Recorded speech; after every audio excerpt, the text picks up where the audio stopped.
Hello, everyone. Come and joining us for the live. Waiting for the other empirical trainers to join now. Robbie, I'm here. here he is, back with the voices. I was waiting in the wings. I'm a bit sweaty, actually. A little warm there, is it? Welcome, everyone. If you want to drop where you're joining us from, you can be the first to get some questions in as well. While we wait. Yeah, let us know where you are in the world. Say hello. Ask a question. Don't be shy. Hello. Can I ask a question? Hello. You may, sir. Who are you two gentlemen, and what are we doing here? It's a great question. Well presented, Josh. Sorry, I'm The Joshua tree. We are the empirical trainers, and we help people get into cybersecurity. And we've got we've got Day One Dens, Aram, hello, Gino from North Carolina as well. Welcome, everyone. Howdy doody, Gino. How are we all doing? Ham gold tier member. What's up? Yeah, we got the gold tier gang in here. Ooh, I've got... Now we're in present. 161. We had a meeting before this, and I've not noticed it, but that crack in the wardrobe is giving me some heebie-jeebies. Oh, like ghostly crack in the wardrobe. Someone's going to come out of there. We need a soundbite for that. 161. Manny on the map. Manny. Oh, it's not. That's a nice little cushion you got there. Is that a sunflower? Huh? Is that a sunflower cushion behind you? I'm not sure what it is, Because I'm a sunflower. I'm not managed to fix the door. I bought it. I kind of liked it, but yeah, maybe it's not. I think it's art, Rob. That's just art, bruh. Yeah, you wouldn't get it, man. Shit meant to be art. Yeah, maybe it's supposed to kind of look like a sunflower.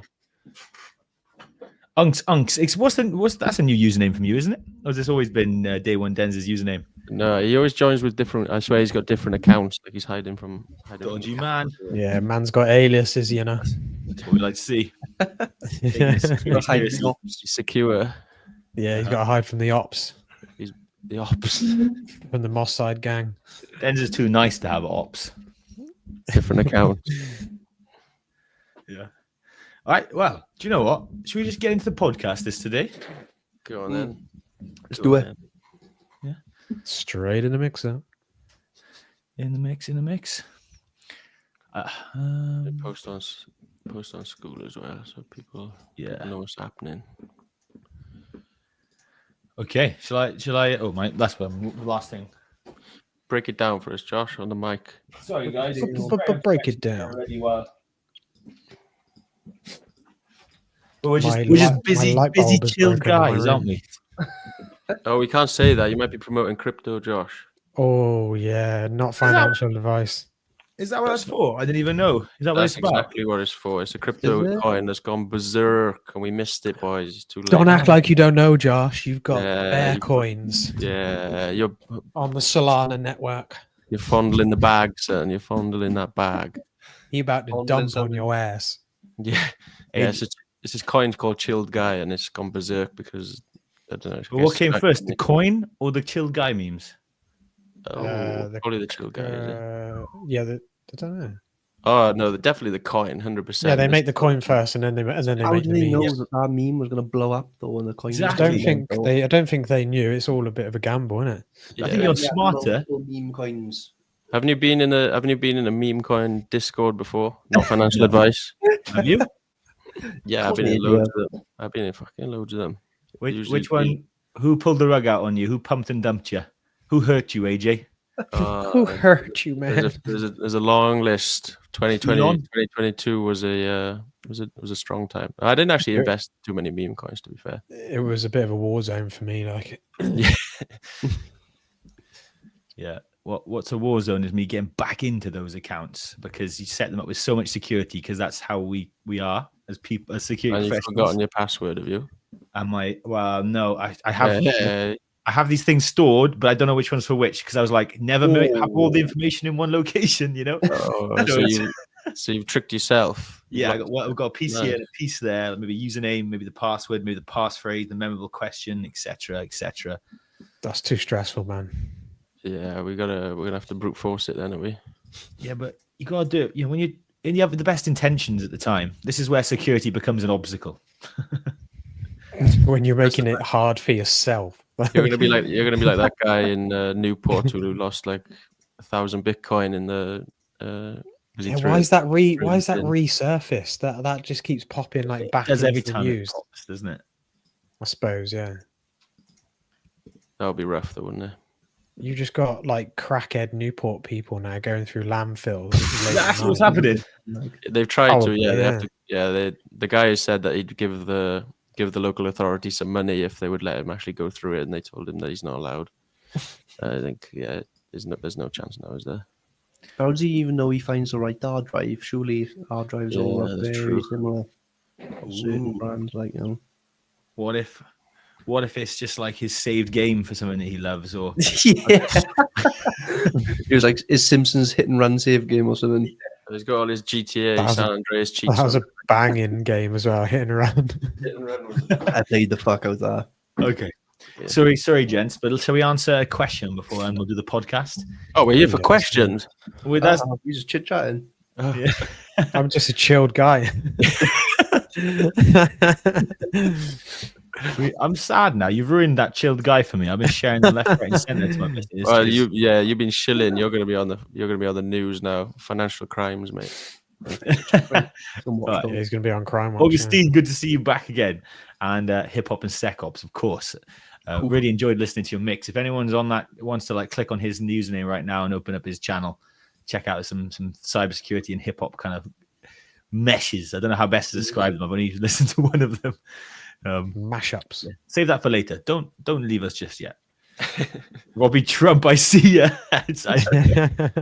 Trump for sticking. Maybe we should do an episode where we all pretend to be world leaders arguing over cybersecurity. Don't know. Yeah, that'd Could be end funny. badly. Maybe we should do that one offline. Yeah, maybe. Yeah, maybe we won't Hello, put that one everyone. out as a pod. It will just be alive, and then it won't ever see the light of day. Yeah. Okay. The performance-based questions on the Sec Plus exam. So I'll answer this question and we'll go straight into pod. I don't have experience with the 701 version. It's been a while. I think I only did the CISA Plus anyway. What do you guys know? Do this one? I've never done the CISA Plus. Yeah, my team have done the labs for Security Plus. They said they were really good. I've also spoke to one of our gold community members recently.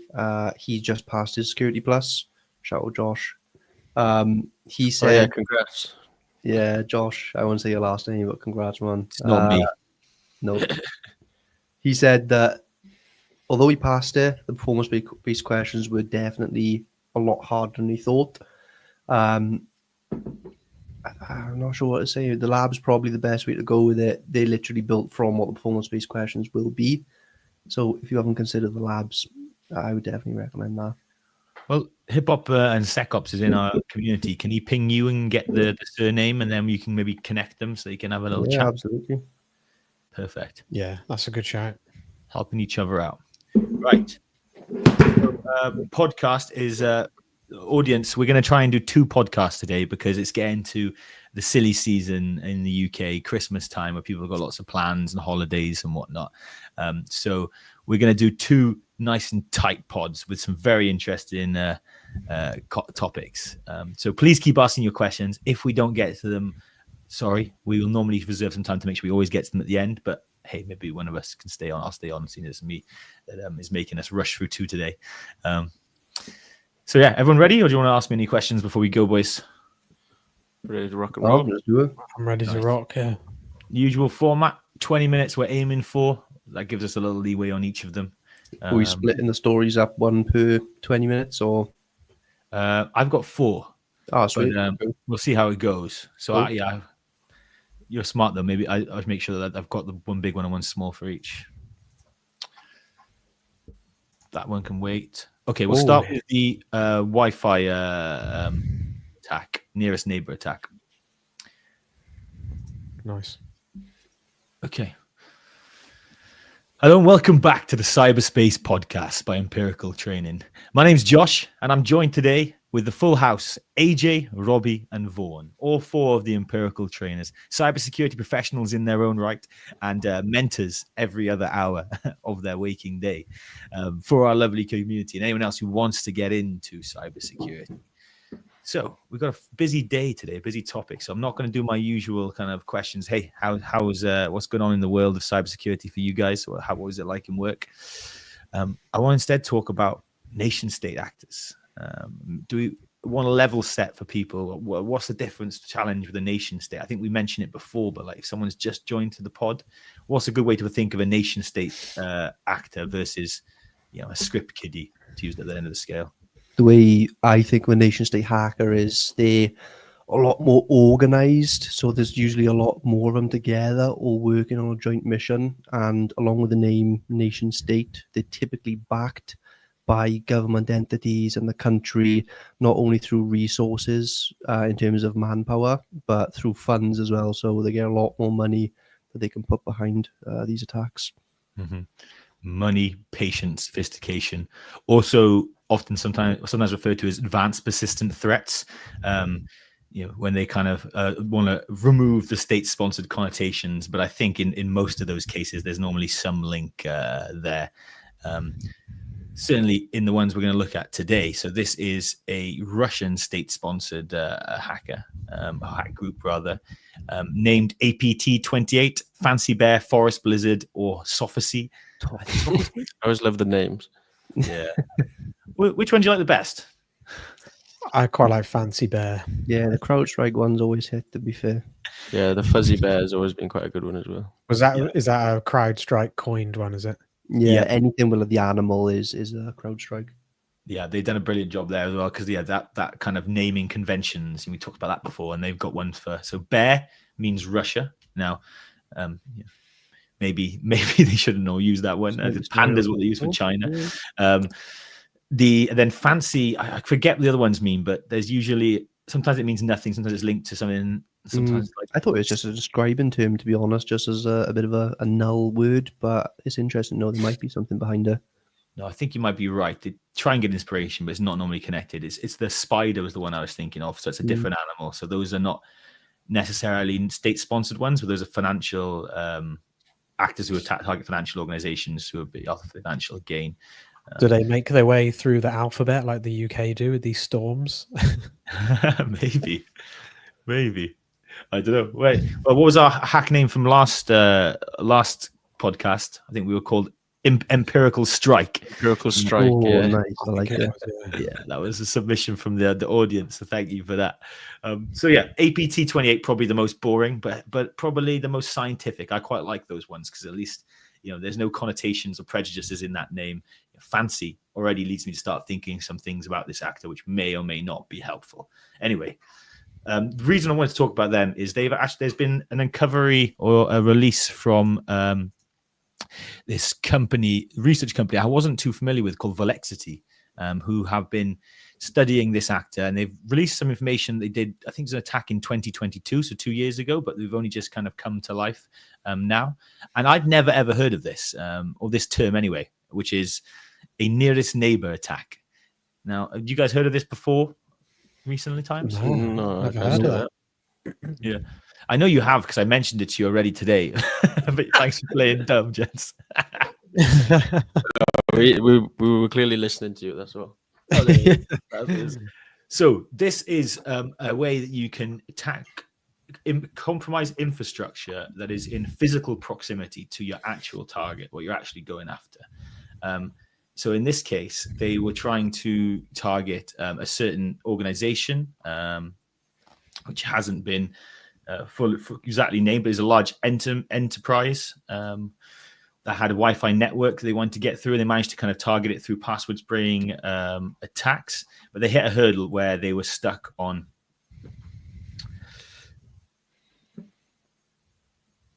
Sorry, guys, lost the train of thought there. So. They breached the company through the enterprise Wi-Fi network, even though they were thousands of miles away, essentially. So, Wi-Fi pineapple, I never used that, or like the flipper. You can crack people's Wi-Fis. They're public. Yeah, it's all over social media. You must have come across it, if not. So it sounds similar to that, but like they haven't used that as technology. But they're based in Russia. This is a US organization, and they found it really difficult to compromise their security. So instead, they went after a building next door, an organization in the building next door, managed to compromise them, and used a laptop or a machine that had Wi-Fi connection. I'm not sure if it was a laptop next to a window in a conference room that was in range of the next door building's Wi-Fi ranges, and then from that, use password spraying techniques to kind of basically crack through the Wi-Fi and gain access to their network. So I never heard of that kind of. You talk about supply chain risk these days. Vaughan, Robbie, you probably have those conversations with customers. AJ, you probably have them with your internal staff. Like, we do know what risk we're introducing here. Did you realize you could have risk from the Wi-Fi network, from the buildings next to you, just for being close to your Wi-Fi network?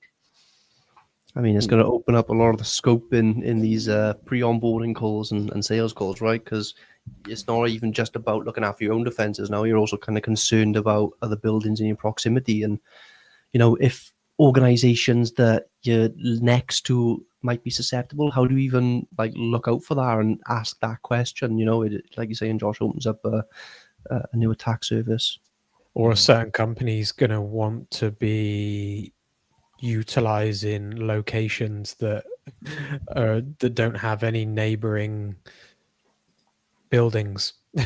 Somewhere where it's super segregated, like some of the Tesla buildings are in the middle of nowhere, aren't they? And there's no surrounding locations next to them. Or you're encasing your office in a Faraday cage. That's what I was thinking. Faraday buildings is the next tinfoil hat buildings is basically what they are. We might be at that stage. Or is it the end of Wi-Fi and we all go back to wired networks and those kind of corporations? Is it that much of a risk? Is it? Well, good question. Somebody in the chats just said, I love the word risk appetite. And I think that's a good point. Like, is this that one niche edge case where it's cool to talk about? Or is this something we need to all be thinking about when we're addressing security? It's probably going to be fine, isn't it? I don't think. I think it'll probably be okay. Wise words said on a board level meeting, that, isn't it? Yeah, it's probably going to be fine, isn't it? By the instant response consultant. Yeah, yeah. That one doesn't sound like too much of a risk, to be fair. But I don't know. I might be wrong. I might be eating my words tomorrow. Every company's been hacked by their neighboring office. And I mean, this type of quite kind, though, doesn't it? Who's the nearest neighbor? Yeah, it doesn't sound that bad, does it? With this type of attack as well, if you're the type of organization that holds data that could be attacked in this way, I mean, obviously every company is going to think they have the most important data for business operations, but I mean, there's certain entities, government, weapons manufacturers, all those sorts of things, they might be the target of some of these attack types, but I mean, your local manufacturing office, they're probably not going to be the target of this attack, to be honest, because they probably potentially don't have the data worth stealing in this way because of the resources required. Mm-hmm. Yeah, you made a great point about what is the threat model in situation here? Do you expect somebody to come in after you with that level of patience to kind of go the long way around to compromise you? Because just got my notes back up a little bit more. And what I was trying to say about how they first got credentials. They first got credentials for the main target, large enterprise, let's call them. So from now I'm going to call them the large enterprise, and then the neighbor is the other person, the other group I'm going to talk about. They managed to basically brute force or put credential stuff, a password spraying attack against an online application that the enterprise owned. And then the MFA kicked in and realized, okay, over the internet, we need to connect with MFA. If we can get locally on the network, we can just use the password that we have and bypass the MFA. So it's a scenario where MFA saved the day, and that's probably enough for a normal actor, right? They're probably like, okay, I can't get in. Goodbye, I'll move on to something else. But these guys got the determination to kind of think, okay, if we can't do it over the web, how can we find a way to get on that local area network? Lo and behold, the neighborly attack. Nice, I like it. Is in my mind, I'm just seeing the, hey, can I have a bag of sugar type of attack? There's like visualizing this, the kind of digital version of that. I mean, it does also make you ask the question, even if you're on the local LAN, why wouldn't you have like an MFA-based conditional access in place still anyway? So, I mean, if someone's bypassing you on a local LAN without MFA, you probably need to look yourself and ask some questions. Mm-hmm. No, it's a great point. That again, we're focused on the cool, sexy part of this story, but it boils down to a basic solution to kind of mean this would never be an issue for them in the first place. But then going back to the risk appetite piece, they probably did realize, hey, our biggest risk is external facing threats, so let's make sure we have MFA out there, and they probably have less of a priority on the internal pieces, because ideally you should have it everywhere, but if you're gonna go for your big bang, for the bang that can get your biggest buck. Is that even a phrase? What am I trying to say today? It's been a long day at the office. Yeah, they're trying to prioritize it. You can see where they start the internet facing one, but if you're going to be, this is what's going to happen. You'll find somebody who's got the patience to go around the houses and find a way into you. So beyond that, the story gets less interesting. It's generic, living off the land attacks, utilizing Windows services and tools to kind of advance their control. And initially, the Volexity didn't scout this as as they said, it's a novel act. They hadn't seen it before. But apparently the motivation was data collection for individuals' expertise on projects actively involving Ukraine. And since then, Microsoft has cross-referenced it to this APT28, also known as Fancy Blair. So where we are today, knowing how they did it, what their motivations were, and connecting it to a well-known state-sponsored actor. So and anyone, goals of state-sponsored actors, how do they differ from maybe your financially motivated hacker? Well, they're usually going for government. Usually they're related to government secrets or maybe more sensitive infrastructure. It all depends on the goals. Like you say, they can be financial related. Actually, like you see, North Korea have been actively trying to compromise cryptocurrency companies in an attempt to actually get more money for the country. But a lot of them are usually targeting more government organizations and specific sensitive data. I'd class them all as disruption based personally. Yeah, I think there's definitely that angle, and you probably got in the Russian side of things now. I remember a while ago they said, hey, if you're going to attack Western targets, we're not going to arrest you. So they got the maybe not let's say state sponsored, but state green light. Yeah, permissible actors.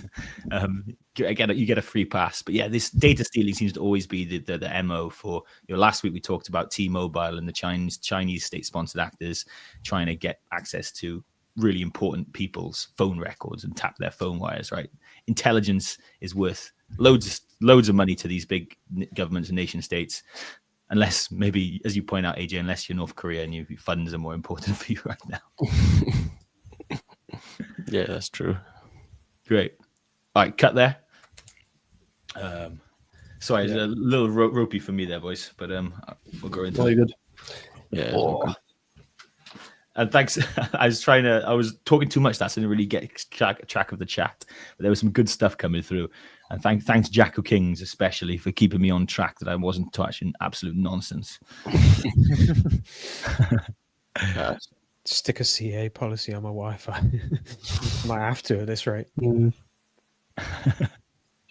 Awesome. Right, let's go again. Right, next one I wanted to talk about.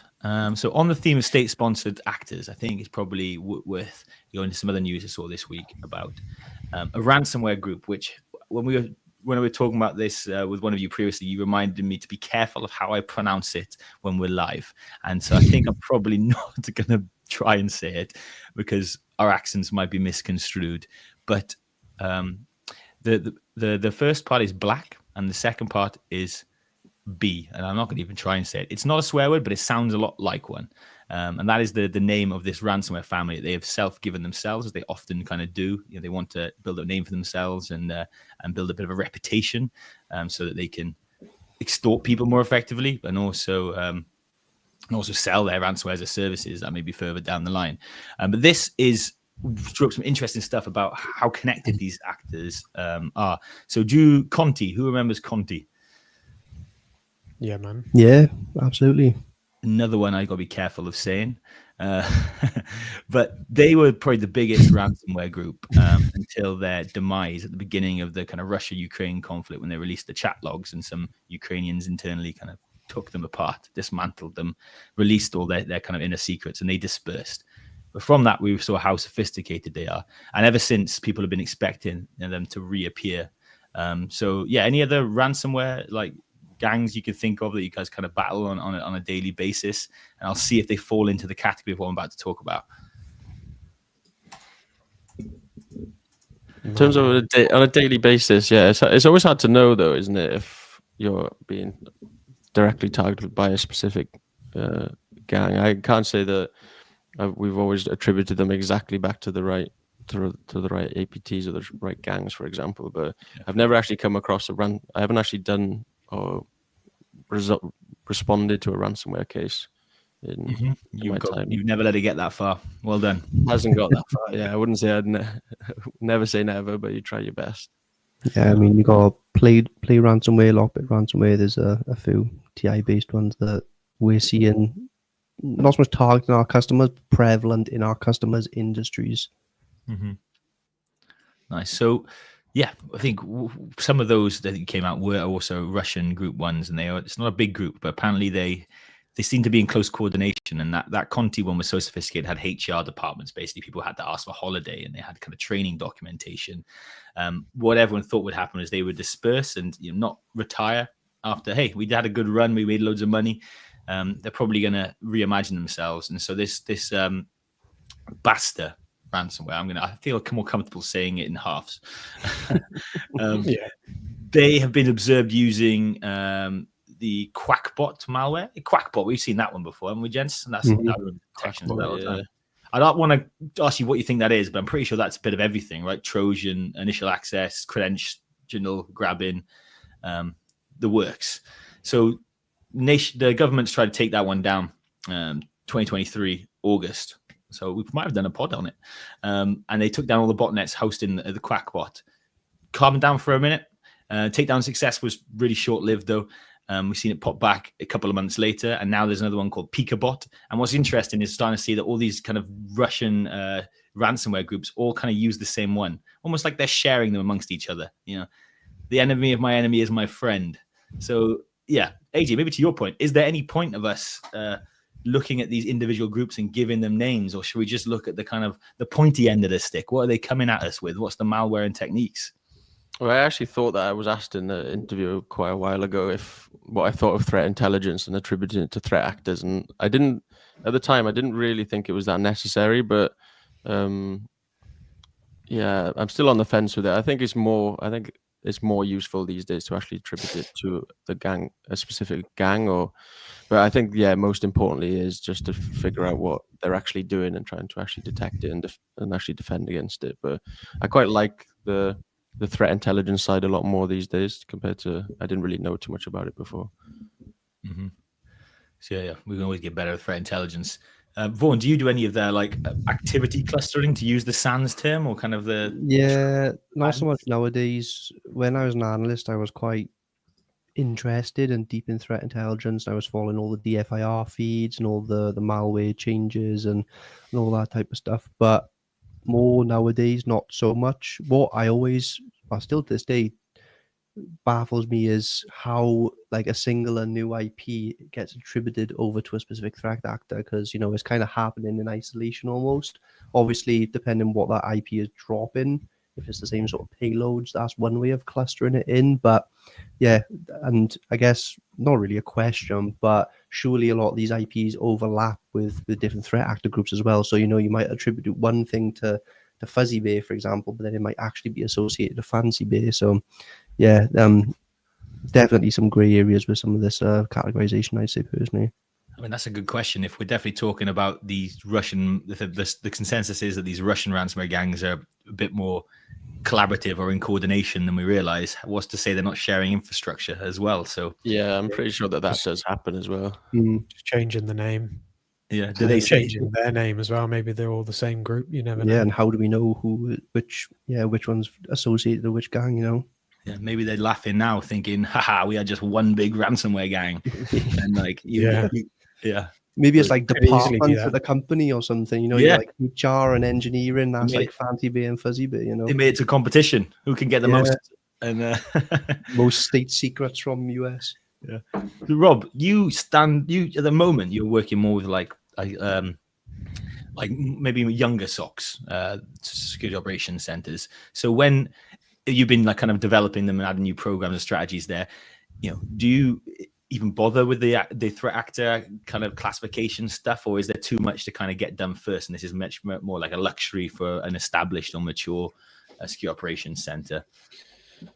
That's a good question. I mean, yeah, like the guys do concentrate on it now, even though they are in their infancy in terms of the services that they provide for customers. But yeah, in terms of activity and what we see on a daily basis, it is quiet. So there isn't a lot of data to go off and utilize and grow from and progress. But yeah, we integrate most of the same third-party threat intel feeds into the SIEM and conduct regular threat research as well. Yeah. Okay. I mean, I was thinking of that too linearly, but actually, yeah, it makes perfect sense. You use the work other people have done on profiling of them. And like you mentioned, you might have free time. You don't want to be sitting there twiddling. You want to be stretching them. And there's probably good guys in there who want to, guys and girls. You think that's a non-gendered word, but I realize it's not for everybody. So yeah, the value I think is interesting, because it's like the sword is always what you want to use analogy. This is what the sword is that you've been hit with. That's what you want to worry about most, right?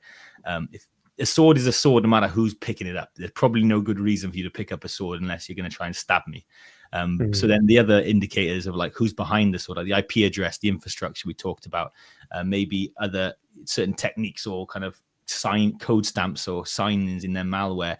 It lets you know who they are, but then ultimately you're like, oh, you detected the malware, didn't you? Did you detect it on the code signature in there? So this one, or the IP address. So I think, yeah, it has value, but it's a lot less valuable. When it works, it's so exciting. So like, yeah, we caught them recycling their techniques but they still held on to one command and control beacon domain. So we had a trigger on that caused us to go and investigate it.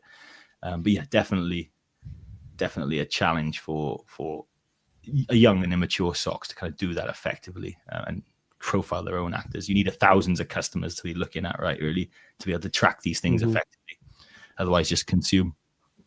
Yeah, the guys do like to create some like more general threat write-ups for our customer base and internal ones as well for the teams in the company, just for visibility. Mm-hmm. Nice. So with just looking further into this, the article and the research that they've done, there does seem to be the other side of the view is, hey, these are decentralized people that aren't really that linked. They just happen to maybe stumble across the same stuff in the same Russian language forums, because that language does unify them, right? It's not like we can search up in English language forums and we have loads of people in our community who are from all the English speaking countries and a lot of countries that have English as a second language. So maybe that's part of it. Maybe it's just the fact that they have Russians talking to each other. They start to learn about these different tools they can grab, like Quackbot or like the Pikabot, the new one that they are using. So yeah, I don't know. I feel like this is more of a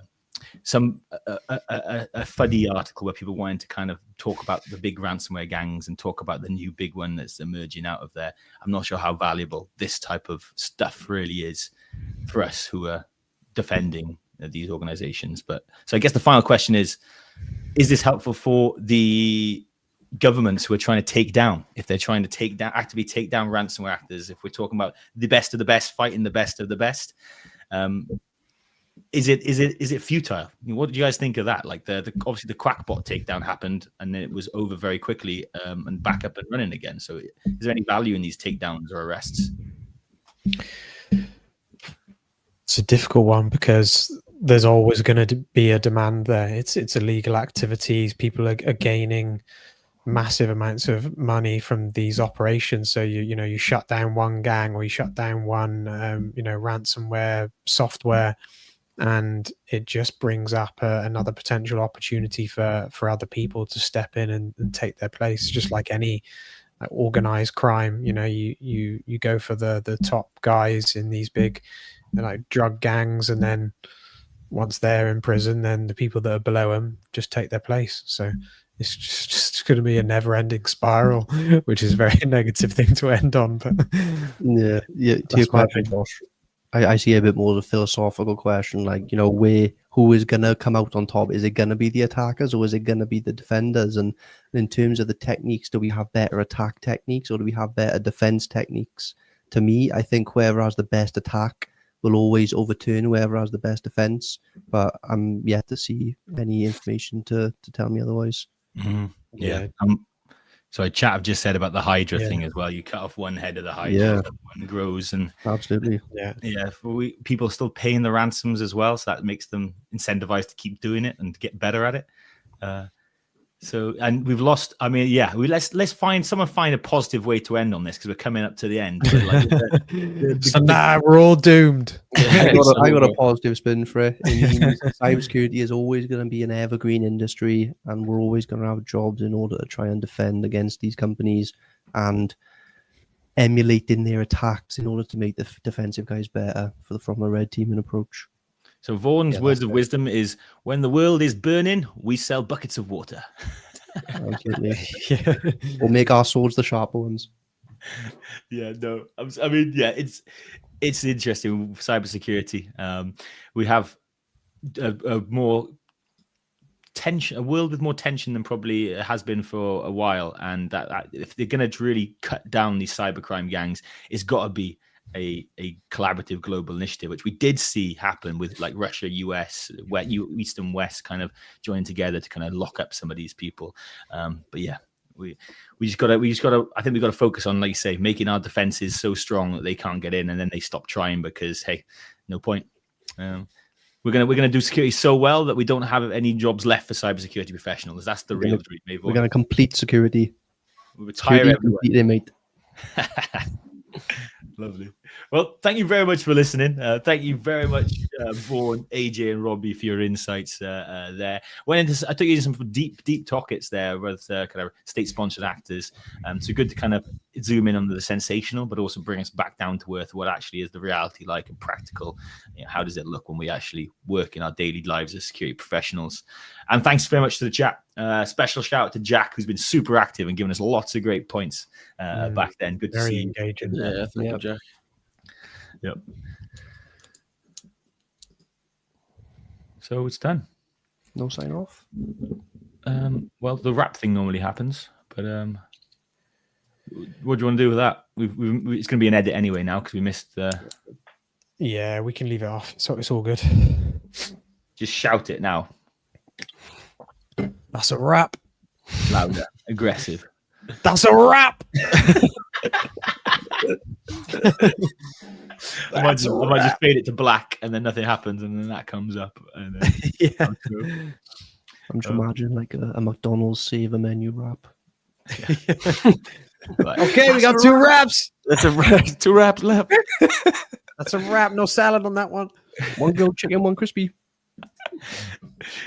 Another life, boys. We all meet in a McDonald's. Well, if things don't go well and AI takes all our jobs and it's not as evergreen as Vaughan makes out to be, we could be at Mickey D's, to be fair. Oh, we ain't going anywhere, Kasinko. Oh, I don't know why I saluted, but we're not going anywhere. Settle down. That was just one half of the podcast. Yeah. Don't go. Yeah, we're not done yet. Guys. Craig, don't you go either. But yeah, we're carrying on, man. Yeah. Another one. Don't sound desperate, AJ. Don't go yet. Please don't go. Yeah. Don't Also, go. big shout out to AJ doing work in the background. I got a notification booking from AJ Test into my calendar. Oh, we got to test that new form. Always Anybody, working. if you got anybody wants to book a call in, you know where you got to go to our school community. Josh, what's the URI? Cyber School at 1. What the Head on over to www. Cyber School 1. Cyber School at 1. If you do actually want a free onboarding careers call with either one of us or our good friend James, you can head over to school.com/cybersec. You can book in a free call there. And I've just updated the form for you so you can input your school username as well so we know who you are. So we can, not in a creepy way though. Excellent. Right. Well, I definitely front-loaded Won't the use heavy your data or sell it on third party. I front-loaded the heavy topics there on purpose, boys, because I thought 2 podcasts, there's no way if I brought those ones in at the end. So the next one is the Department of Justice going after this guy who hacked into his gym and just a local charity to try and sell his cybersecurity services and also did some dodgy stuff. So we can talk about creating your own work, if you're creating your own experience, there'll be a plug there. Augustine's put a good little question as well that maybe we could do briefly question. at the end about the 2025 predictions. Yeah, that's a good one. Yeah, I like that. All right. Yeah, Jack of Kings. Jack of Kings, we might have to get you on here to be a guest or Yeah. something. Am I flickering? Gonna have to come on a little Yeah, bit. Jack, are you in our Jack, community, do you Jack? You want to jump on for a pod at some point? Tales from on the job. I saw you saying that you've been in some ransomware engagements for IR. Yeah, it'd be great to have you on. Yeah, and if you're not in our community, it's free, by the way. A proper podcast. Proper podcast, you Ridiculous. shaky little sod. That's funny. Well, we can plug your proper podcast for you then, and Invite rescinded. Take some tips, maybe. oh, I like that.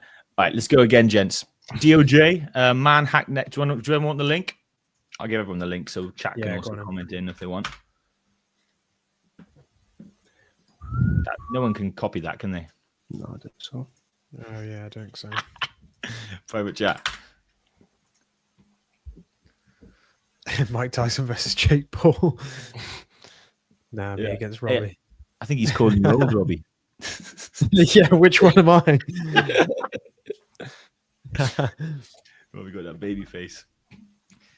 Hate it, which masks his years of wisdom in cybersecurity. Oh, I wish. Tried to turn that into a nice thing. Jack, which one are you then? If you're Mike Tyson or Jake Paul, so we can figure out who Robbie is. I'll be Tyson Fury. Get up, Paris. Get up, Cash my boy.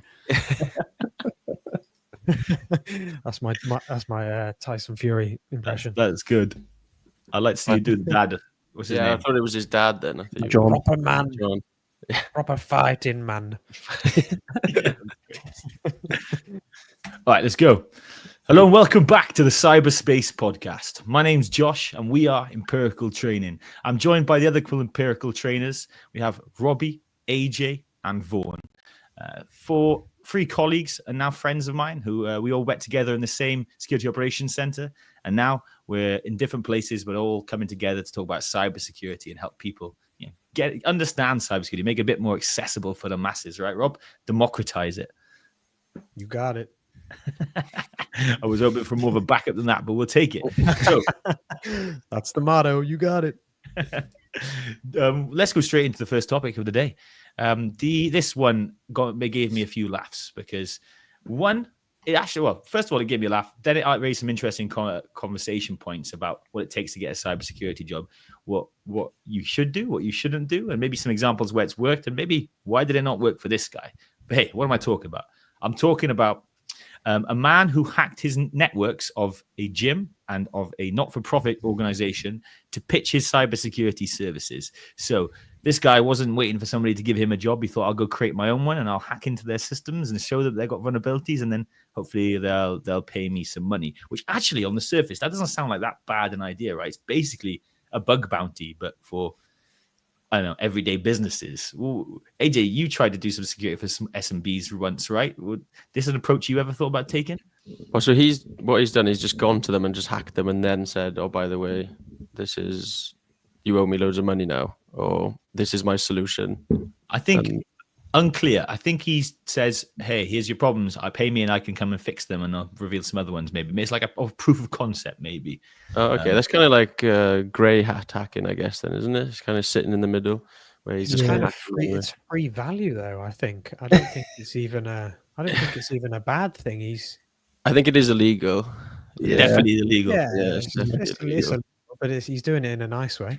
It's given me a lot of correlations with, I can't remember the threat actor name, but they go, Josh, you'll definitely know who they are, but they call themselves a penetration testing company, and they say that they're hacking in and deploying ransomware for the good of the company themselves.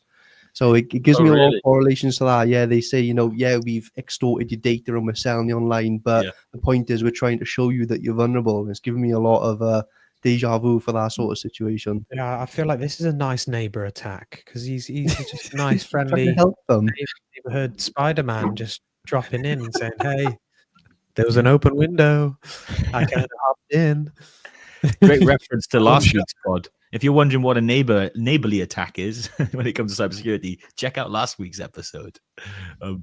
Good points. But so did someone in the chat has also said, what a great way to give yourself a lifetime membership. And I think this is where start of the problem stems, right? AJ said it's illegal. Yes, but we also know that people have done things like this responsibly and got themselves work or accolades, or released it as a CVE, disclosed it responsibly. This guy set his membership fee to $1, deleted his photograph from the gym's database, and stole a staff member's name tag. Yeah, I mean, if he'd have just hacked in and then contacted them or walked in or, phoned them and said, look, I've managed to get inside the network. Here's how I did it. You might want to put some security services in. Or, by the way, we can sell them via my company. But he's done some weird stuff. So that kind of makes me not like it. He's not a nice neighbor, actually. Yeah, he's not as friendly as he. That's a nasty neighbor attack. That is. Yeah. Well, yeah, and I think it poses just Vaughan. Your point about the ransomware notes. I've seen a lot of those when they say you should pay us for our services. Don't think of it as a ransom. We've revealed some vulnerabilities and we'll help you fix them, like with a report, whatever.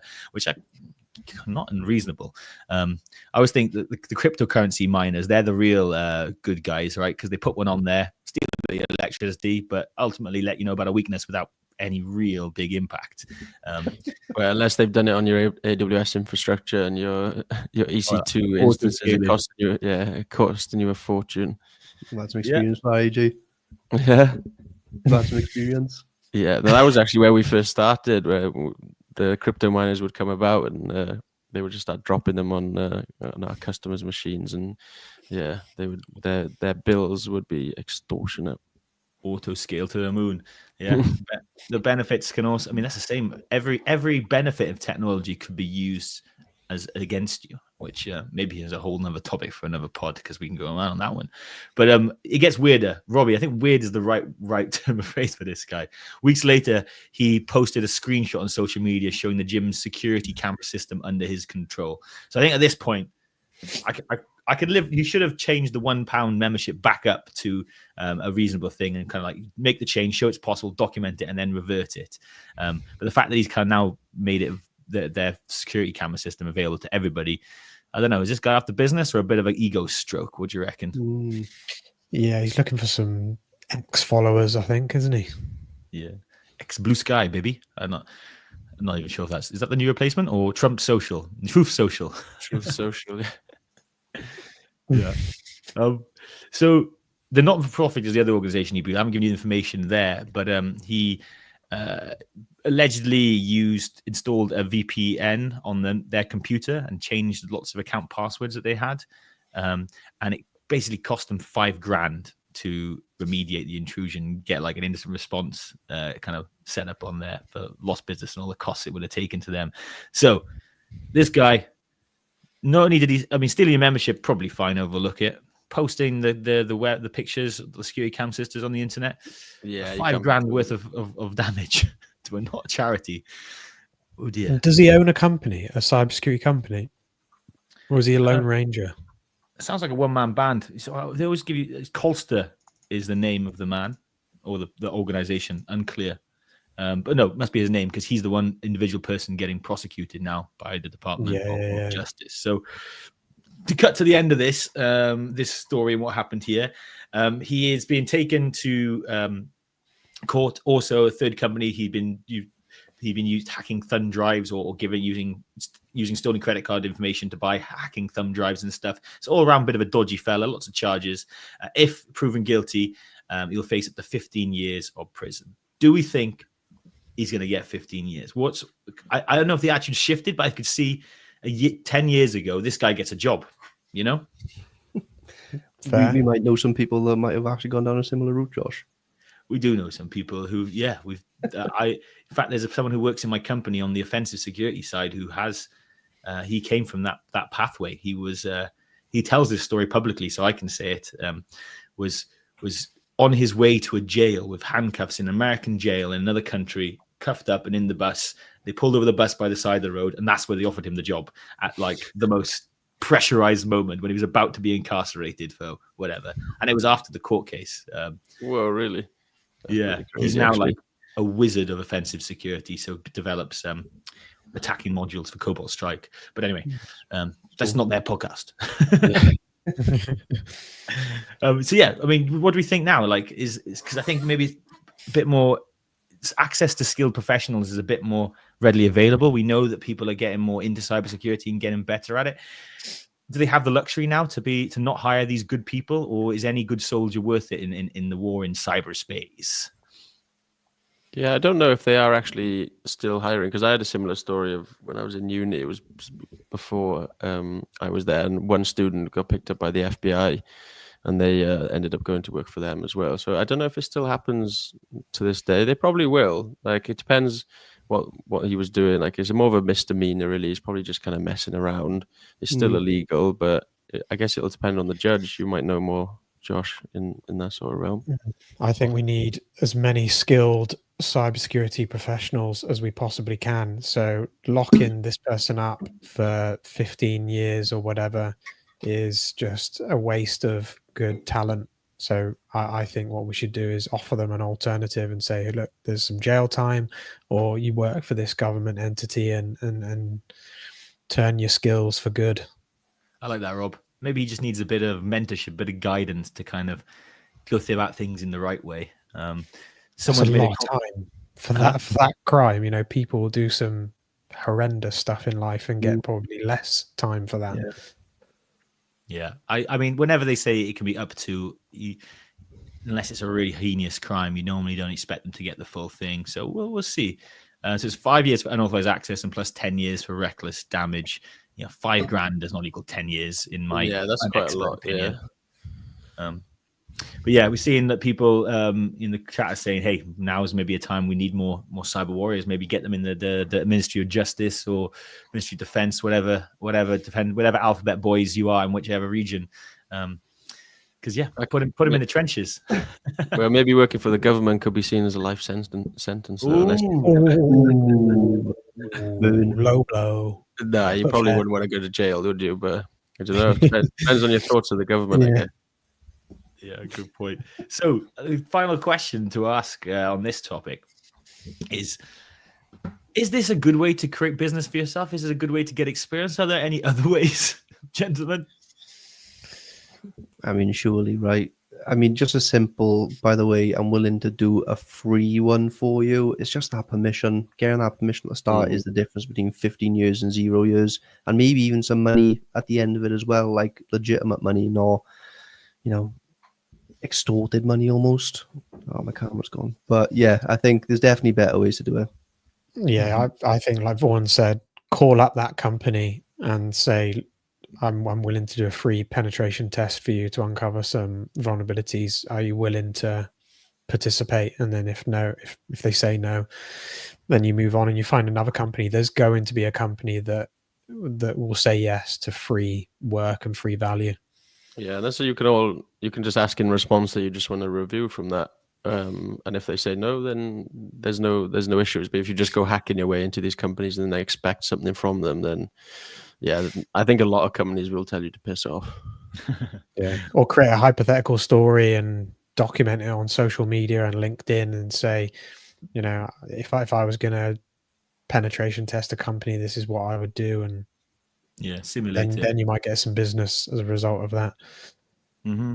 Yeah, and I guess marketing stuff. You might say, "Hey, I've done my home labs. There's nothing like the real world out there where I can actually see what real people are running and the mistakes they might make." Because I think one thing we've probably all learned working in cybersecurity is just how easy and how easy the attacks can be sometimes when people make dumb mistakes or simple oversights.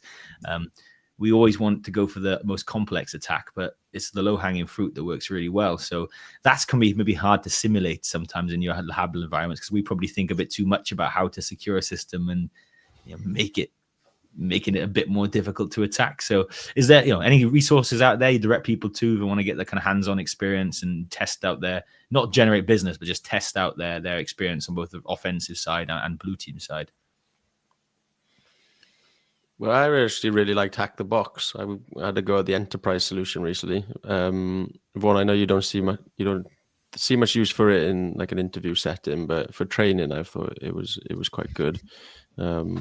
But yeah, as a practice and like a bit of a fun area, I quite like the hack the box enterprise solution. I do like Hack the Box, and like you're saying, AJ, I think it does give some really good introduction and more of a play about approach. But having that compared to some other training material in an interview setting and in terms of hiring a candidate, I would probably prefer some other type of certification compared to someone saying, I've done a lot on Hack the Box. Main reason behind it is there are a lot of tutorials out there, so can take away from the skills that you're learning there. Mm-hmm. But the tutorials are only they're only supposed to be for retired boxes. Yeah. People broken the honor now, have they? And there's potentially, yeah. I can't say I've come across any recently, but yeah. Mm-hmm. Okay, nice. But yeah, create your own CTFs. They're not actually that difficult, and then you can show someone you built them up and then attack them, because it's all two sides of the coin in security. You need to know how to tear someone apart and build it up. How offensive and blue team, because like we always say, AJ, what's the point in a red team? To make the blue team look better. Just make them look good, is it? No. Chat saying make him join Empirical Strike mentoring. Yeah, mate. if you get let go, if you're listening to this, there's a warm place, safe place for you over here at Empirical Training. Yep. We don't judge. Great. So let's do the final question. We had a nice one from the chat. So this one probably needs us to go away and have some prep time. So let's just keep it light and high level. Because the question is, we're heading into 2025. What are your predictions about the tech market, especially cybersecurity? I've had some experience making terrible predictions that didn't come true. As well as that's the whole point of predictions. That if you just throw loads of them out and then one of them's right, you look like a genius. So don't worry, next day you'll be all right. Yeah, maybe I should do that. The politician's approach: predict one thing and then predict the opposite thing, and then either way I can go yes. We'll cut out the other one. Yeah, but yeah, I mean, I think hacktivism was the one. That was probably one that I did request for commenting in an article. I think that one got picked up by some magazines. I thought, hey, the world we're living in at the time was like Just Stop Oil and climate justice. There was also the kind of Russia-Ukraine war was early on. So I expect to see a rise of that hacktivism. I haven't seen it explode, but I'm starting to see more stories about it and more mentions of it. And actually, Rob, did you see someone commented on your videos today that you posted saying, I commented, hacktivism's on the rise, and he said, it already is. They just delete all of our stuff. And then he disappeared. It was quite surreal. That was a bit eerie. I didn't see that, but no. Yeah, but yeah, that my prediction, that's going to keep going. I mean, there are easy predictions to make. Attacks will rise. Number of cybersecurity jobs will increase. Number of skilled professionals will increase, but not at fast enough rates, creating a big skill gap. Those are boring predictions. Who's got a super bold prediction right now that they want to go out on a limb off on? Well, there's an AI is going to take over the world and take all of our jobs, and the industry is doomed. The world is doomed. iRobot. I do think that what a lot of people think, though. Like a lot of people do think that AI is going to take pretty much everybody's job, and a lot of people are scared about that. Yeah, I don't think that's going to happen anytime soon. In terms of, I think it is going to be an increase in AI-driven, like security operation centers. We're seeing it a lot, where we're introducing a lot more automation and things like that. And then on the flip side as well, the AI is going to be used a lot more in attacks. In what respect, I don't know. Maybe to build beyond more social engineering, because that's what we've really seen so far. Beyond maybe building malware. I don't know. Polymorphic AI malware. Potentially, yeah. I don't know how easy that would be, but yeah. Oh, and you're leaning forward. Is that you got something to say? I do. On the AI front, yeah, very similar to what Jay is saying. I don't know if we're going to go full iRobot, but one thing I'm seeing with the analysts on my team is much more of a reliance on AI in their day-to-day in terms of getting tasks done along with automation and trying to use AI to answer questions where they would typically go out and search that sort of stuff themselves. So definitely a transition of a bit more of a symbiosis between analyst and AI. LLMs, I'm still not super convinced they are just kind of like glorified paragraph writers based off of information. So it's all GIGO, right? Garbage in, garbage out. They're only as good as the sort of information you give them. One prediction I do have, which is something I've actually been saying for a while, is entry-level cyber jobs. I mean, there is no such thing entry-level cyber jobs really, because you need the foundations. But your first job in cyber is going to get a lot harder over the next 1, 2, 3, 5 years, and a lot of the opportunities you have now to get into cyber won't actually be there in 5 years' time, because there's a lot of organizations are seeing at the moment a lot of these lower level tasks are starting to be automated to save time and money, which means the opportunities for analysts to come in and do them are being taken away. So I do also see getting into cyber being a lot harder as we move forwards. Interesting. I could see it. I could also see it. Let me do the opposite prediction then one of us will be right. I could see it making it easier because, having I think it means that organizations are now turning to more unorthodox approaches to hiring, right? Rather than just getting the person who's come straight out of uni, maybe they're not as valuing those skills as much, because ultimately you can ask ChatGPT to write essays for you and then submit those, and so they're not maybe as good a reflection of the candidate as they might have previously been, but also just. And I think people are going to the university less as well. So we're going to have more diverse backgrounds, more diverse routes into cybersecurity, which I think they'll start to realize, okay, we took a chance on so-and-so, then they did really well. Okay, now I'm more comfortable taking a chance on the next person, and so on. So I'm hoping that's going to be the case. But saw some interesting stuff that managers are now not hiring for specific skills, but hiring for problem solving and kind of general approaches, because they don't know what security is going to look like in AI in the future. But I think that's very different from the practitioners, right? We're all very skeptical of how effective LLM or AI is right now. So chat's got some great predictions. There's a lot of ones aimed at a large cybersecurity company who had an outage this last year, and the 2025 they will not offer IT teams £10 Uber Eats gift card. Yeah, that was funny. that was almost the funniest thing. It wasn't code; it was content, and everything's fine then. Thanks. All right. Any final predictions? Any one sentence, one word predictions? I think just things are going to get crazy. The attacks are going to get bigger and more large scale, and more companies are going to adopt and start caring more about cybersecurity services, because there's a huge number of companies out there worldwide that are just not bothered in the slightest about their own cybersecurity posture. So there's a lot of headway that needs to be made, and I think it's just going to get pushed along by the sophistication of these cyber attackers. So, and with that brings way more demand for skilled cybersecurity analysts. But like Vaughan said, it's going to change. There's not going to be that entry level, low level ticket flogger.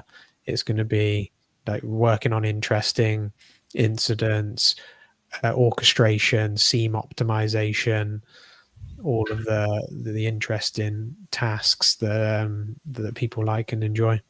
And I think T-Mobile gets hacked for the 10th time in 5 years. Yeah, that's just bound to happen. T-Mobile just shuts down completely. Sort of bombshell that's bound to happen. Or Elon Musk just creates his own telecom company and just buys up everyone else. Elon Musk turns out to be AI all along, and that's why he was writing the letter saying "stall AI, pause AI," because he knew what he was going to do. I got one for you. This big company that caused this massive outage this year. Obviously, that was accidental. Why aren't you saying their name? I don't know. Why are we hiding it? Lead on the legal side, Anyway, CrowdStrike. Oh, I'm trying to be considerate. Shots fired. This big blue screen of death that CrowdStrike dropped this year, obviously that was accidental. Do we think there's going to be an intentional one of these that had a massive outage for some succinct country? I don't know. If you sit on Reddit, they say that wasn't. It was intentional. Oh, Conspiracy theory. Tune in next week where we discuss every single conspiracy theory under the sun. I think that's what we were all speculating on, wasn't it? Though, was this actually a mess up, or surely it can't possibly be a mess up? It must have been a supply chain attack. I think leaning into your point, though, Vaughn, I think other managed service companies will be looking out very carefully for the similar type of attacks happening. And like you say, the attackers, if they do get access to companies like that, then it could. I like what Arham says in there. Starlink getting hacked in 2025. Ooh, See, that'd be any cool. company like that could cause a huge issue. Yeah, that would be crazy. Nice. Well, I think we're going to, one of the things is guaranteed, we're going to see some big stories next year. And I think that raises the awareness of cybersecurity as well. I think people can't pretend they can hide from it now. It isn't an issue. It's a necessity. It's the brakes on the cars that mean the car can go really fast and then brake before the corner so it doesn't fly off the track. So yeah, get involved. And Rob, I want to leave you with, you've got another summary, but you know what I really want you to do. Prediction or... That's a wrap. Always relying on Rob. What do we do when he's not here? I have to plug you in as a voice button. Yeah. Thank you to everyone that joined this week as well. Yeah, we've had some awesome questions. in chat, Really, guys. really good questions.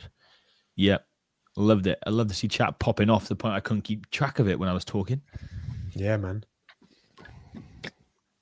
IoT security to be on the rise. Just put everything on a fucking underlying Linux or Windows OS, and then we can secure it easier. Fuck off IoT. That's my general consensus of IoT. I like boiling my kettle from my bed. What's the use case there, Vaughan?